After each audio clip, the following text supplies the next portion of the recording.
Friends, कैसी हैं? उम्मीद है खैरियत से होंगे। आज हम स्टार्ट करेंगे 9th class math chapter number 12.12 exercise 12.1 question number 1। बेटा क्वेश्चन नंबर 1 में क्या कह रहे हैं? Question number 1, prove that the centre of a circle is on the right bisector of each of its chord. किस सेंटर ऑफ अ सर्कल, पहले तो ये होता है कि सेंटर हो और उसका सर्कल हो, वो क्या हो, राइट बाइसेक्टर हो of each of its chord. मतलब देखें कि एक सेंटर है आपके पास,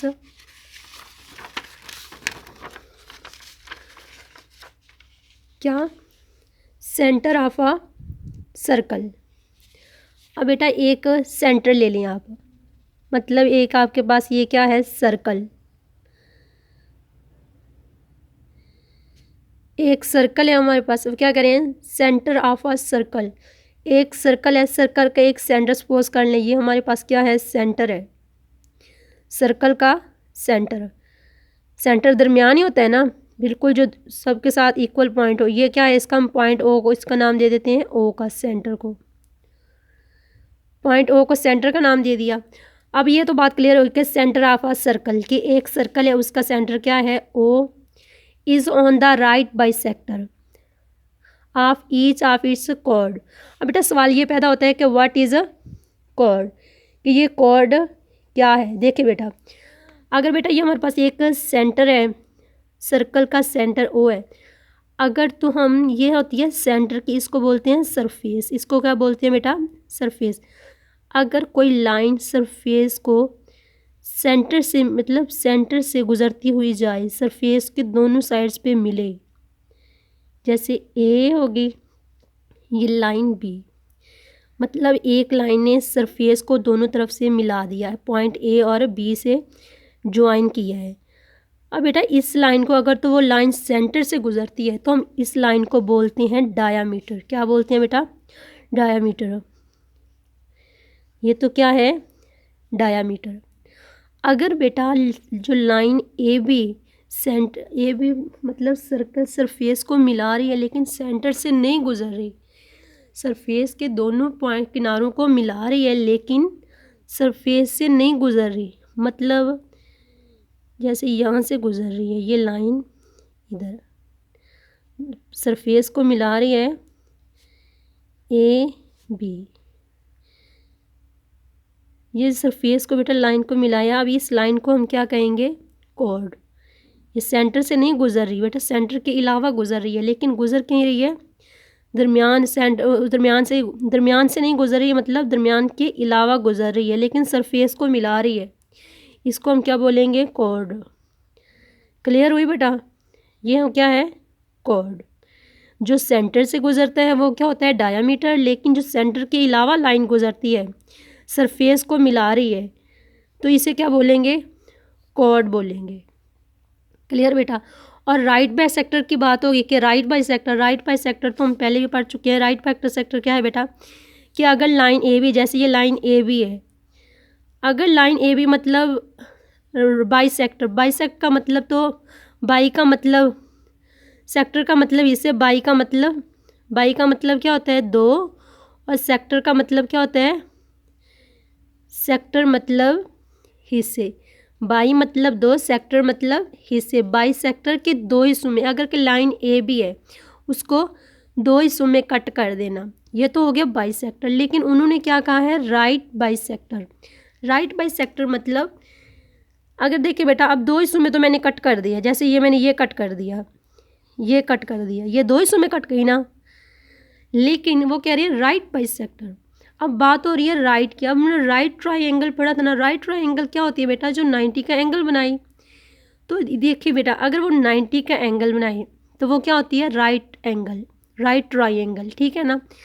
इसी तरह बेटा, अब ये लाइन ए भी है, अगर हम उसको बाइसेक्टर मतलब दो पॉइंट्स में कट भी करें, ठीक है, लेकिन शर्त ये कि एक ऐसे पॉइंट पे कट करें कि जो बिल्कुल 90 का एंगल बनाए। जैसे ये बिल्कुल स्ट्रेट लाइन है, ये क्या है, ये दो पॉइंट्स में कट कर रही है, ये कंडीशन भी क्लियर है, लेकिन ये बिल्कुल अमूदी है, मतलब परपेंडिकुलर भी हो। परपेंडिकुलर मतलब 90 का एंगल बनाए। देखिए अब इधर 90 का एंगल। अब ये लाइन बेटा मैंने वैसे लगाई थी, ये नहीं आपने ख्याल कर लेना, जैसे ए और ये क्या है बी है। अब बेटा इसके बिल्कुल ये जो सेंटर है ना, सेंटर से एक लाइन ड्रा कर रही है। मतलब ये लाइन एक हमने ड्रा की, ये लाइन जैसे ओ है और इसको नाम दे दें, सॉरी ये लाइन पी का नाम दे दें और इसे सेंटर ओ का नाम दे दें। ये जो सेंटर है, ठीक है ना। अब बेटा इस लाइन से जो गुजर रही है लाइन, ये क्या कर रही है 90 का एंगल बना रही है। बाइसेक्ट भी कर दिया, मतलब दो हिस्सों में कट भी कर दिया, और 90 का एंगल भी बना रही है। तो इसका मतलब ये क्या है, ओ पी राइट बाइसेक्टर है ए बी पर। ठीक हो गया बेटा।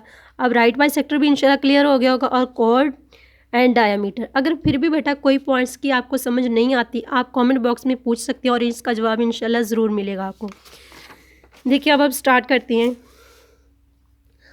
अब अगेन हम एक बार स्टेटमेंट पढ़ लें। Prove that the centre of a circle.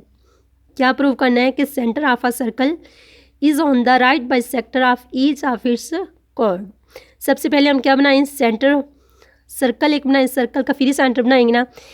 एक आप बना लें यहाँ सर्कल,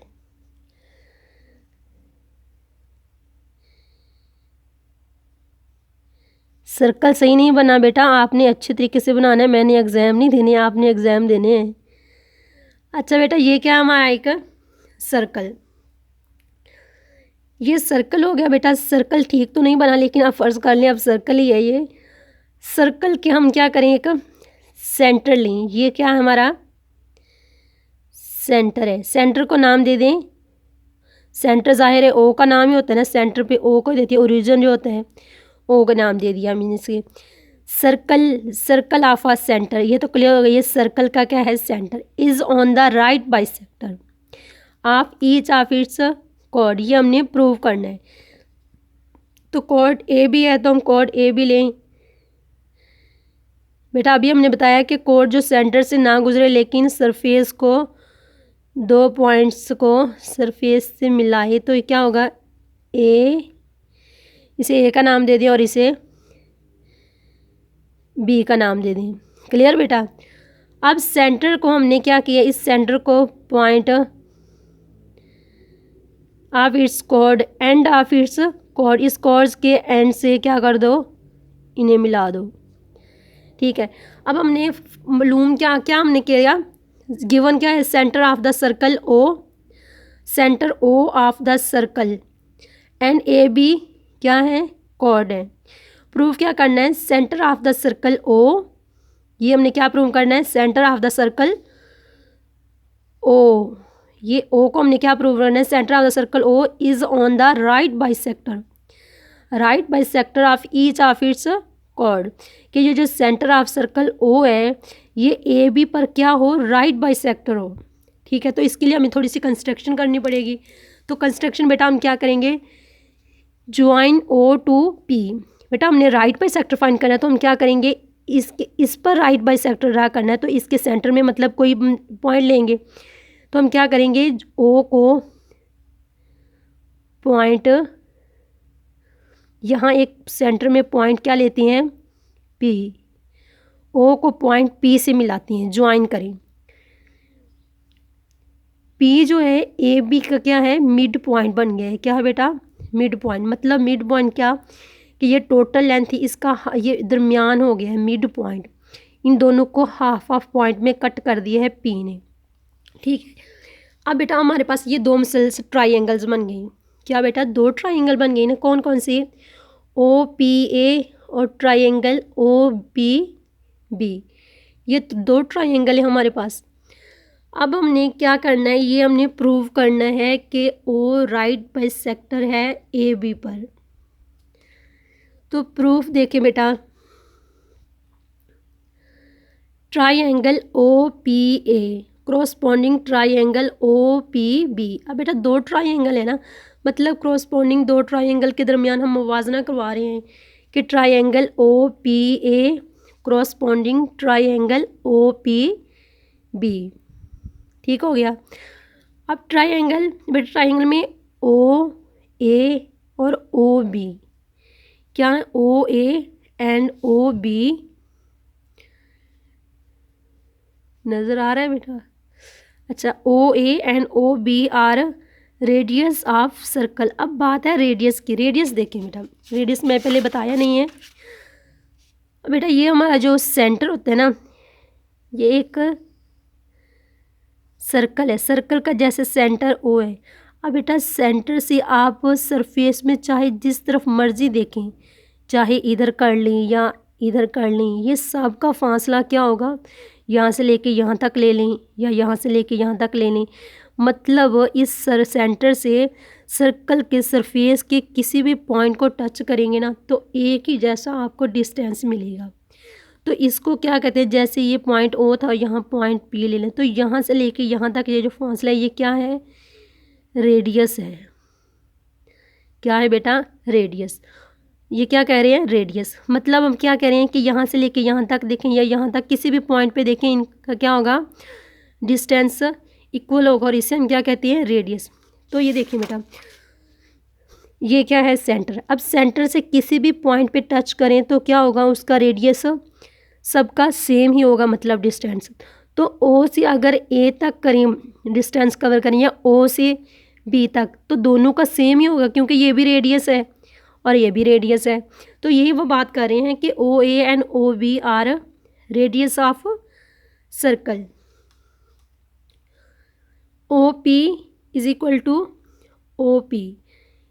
ओ पी देखें बेटा, दो ट्राइंगल थी हमारे पास, O P B and O P, sorry O P A and O P B, दो ट्राइंगल थी जिसमें ओ पी क्या है, दोनों में कॉमन है। अब A P is equal to B P. हमने कंस्ट्रक्शन क्या की थी कि पॉइंट पी लिया था जिसको हमने ओ को पी से मिलाया, तो ये मिड पॉइंट ए बी का होगा। तो क्या हमारी कंस्ट्रक्शन हुई कि A P is equal to B P.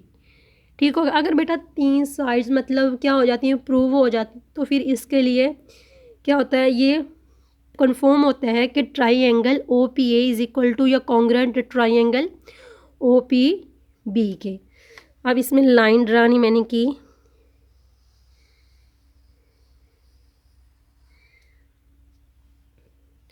Sides postulates, मतलब अगर तीन साइड्स बेटा क्या हो जाती हैं, इक्वल हो जाती है, तो ये कंफर्म होता है कि दोनों ट्रायंगल क्या हैं, कॉन्ग्रुएंट हैं। अब बेटा देखिए, ये हमने क्या किया, एक लाइन ड्रा की, ये क्या दोनों के परपेंडिकुलर है, मतलब 90 का एंगल बना रही है। ये एंगल 1 ले लें, ये एंगल 2 ले लें, ठीक हो गया। Angle 1 is equal to angle 2।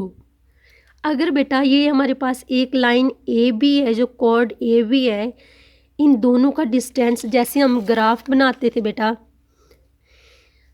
हम ग्राफ बनाते थे ना ऐसे, और ऐसे लाइन ड्रा करते थे, ठीक हो गया। ये हमारे पास 0 डिग्री होता था, ये 90 degree and 180 degree, 270 degree, 360 degree, ठीक हो गया। ये जो स्ट्रेट लाइन होती थी, ये स्ट्रेट लाइन ये कितने का एंगल बनाती थी, 180 डिग्री का ना। तो ये क्या कह रहे हैं कि एंगल, ये स्ट्रेट लाइन के दो एंगल है, जो एंगल 1 एंड एंगल 2, ये क्या है, 180 डिग्री के इक्वल है। ये ग्राफ में यही होता था ना कि 180 डिग्री के इक्वल है, तो वो यही बात कर रहे हैं कि एंगल 1 और एंगल 2 क्या है, 180 डिग्री का एंगल बना रही हैं, ठीक है ना, 180 डिग्री का एंगल बना रही है। मतलब क्या कि सप्लीमेंट्री एंगल है। क्या है बेटा, सप्लीमेंट्री एंगल। ये मैंने थोड़ा सा साथ साथ लिख दिया, आपने सही तरीके लिखना है। मतलब angle 1 is equal to angle 2 क्या है, corresponding angles of congruent triangle are equal. और फिर क्या है, angle 1 is equal to angle 2 is equal to 180 degree supplementary angle. अगर वो कह रहे हैं दो एंगल बेटा किसके इक्वल है, 180, दो एंगल का सम है 180 डिग्री का इक्वल, तो बेटा जाहिर है एक एंगल कितने इसके इक्वल होगा, 90 डिग्री के इक्वल होगा ना। मतलब अगर एंगल 1 प्लस एंगल 2 हमारे पास 10 है, एक लाइन हमारे पास ये है, अगर ए और ये क्या है बी, ये टोटल हमारे पास 10 सेंटीमीटर है, ठीक है। अगर मैं यहाँ एक पॉइंट पी पे कट कर देती हूँ इसे, तो ये क्या बन जाएगी, पी ए और पी बी। तो बेटा ये क्या हो जाएगा, ये भी 5 सेंटीमीटर बाकी रह जाएगा और ये भी 5 सेंटीमीटर बन जाएगा। टोटल तो 10 सेंटीमीटर था ना, लेकिन हमने इसके सेंटर से पॉइंट पी कट कर लिया। तो अगर पी को कट कर रहे हैं तो ये क्या बन जाएगा, 5 सेंटीमीटर उधर हो जाएगा, 5 सेंटीमीटर उधर। तो इसी तरह बेटा अगर ये 180 डिग्री की इक्वल है टोटल, तो इसका हाफ क्या होगा, 90 डिग्री होगा, इधर भी क्या होगा, 90 डिग्री होगा।